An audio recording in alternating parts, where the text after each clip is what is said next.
Praise the lord. నీవు శోధనలో ప్రవేశింపకుండునట్లు మెలకువగా ఉండి ప్రార్థన చేయమని మనకు వాక్యం సెలవిస్తుంది. అయితే మరి నువ్వు శోధనలో ప్రవేశించినప్పుడు నువ్వేం చేస్తావు? నువ్వు ఆ గిల్టీ ఫీలింగ్లో ఉండిపోతావు. ఒకవేళ కనుక నువ్వు పడిపోతే, ఒకవేళ కనుక ఆ శోధన నువ్వు తట్టుకోలేకపోతే, పడిపోవాల్సిన స్థితిలో నువ్వు ఉండి ఒకవేళ నువ్వు పడిపోతే, దాన్ని నువ్వు నిలుపుకొనలేకపోతే ఆ గిల్టీ ఫీలింగ్ నుంచి తప్పించుకోబాకండి.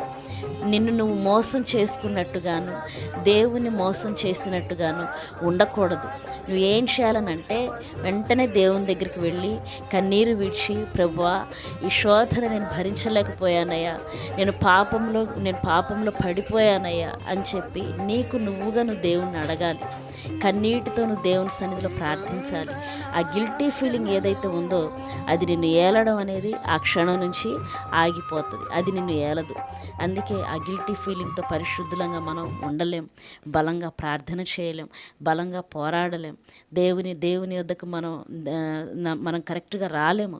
కనుక ఆ గిల్టీ ఫీలింగ్ నిన్ను ఏలకుండా ఆ శోధనలో నువ్వు పడిపోయినప్పుడు, ఆ పాపంలో నువ్వు పడిపోయినప్పుడు నువ్వు తీర్మానం చేసుకొని దేవుని దగ్గరికి వెళ్ళి కన్నీరు విడిచి దేవుని క్షమించమని అడిగి దాన్ని విడిచిపెట్టడానికి నువ్వు తీర్మానం చేసుకోవాలి. ఆత్మీయ జీవితంలో పరిశుద్ధతని మనం వెంటాడుతూ ఉన్నప్పుడు ఎన్నో శోధనలు మనం పొందుకోవాల్సి ఉంటుంది, భరించాల్సి ఉంటుంది, వాటిని జయించాల్సి ఉంటుంది.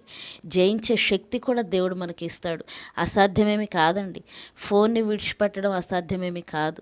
లేకపోతే ఈ మధ్యకాలంలో యువత చూస్తున్నట్టుగా కొరియన్ డ్రామాలు విడిచిపెట్టడం అసాధ్యమేమి కాదు. లేకపోతే ఫోన్కి బానిస అయిపోయాము, రీల్స్కి బానిస అయిపోయాము, అన్నీ చేస్తున్నాము.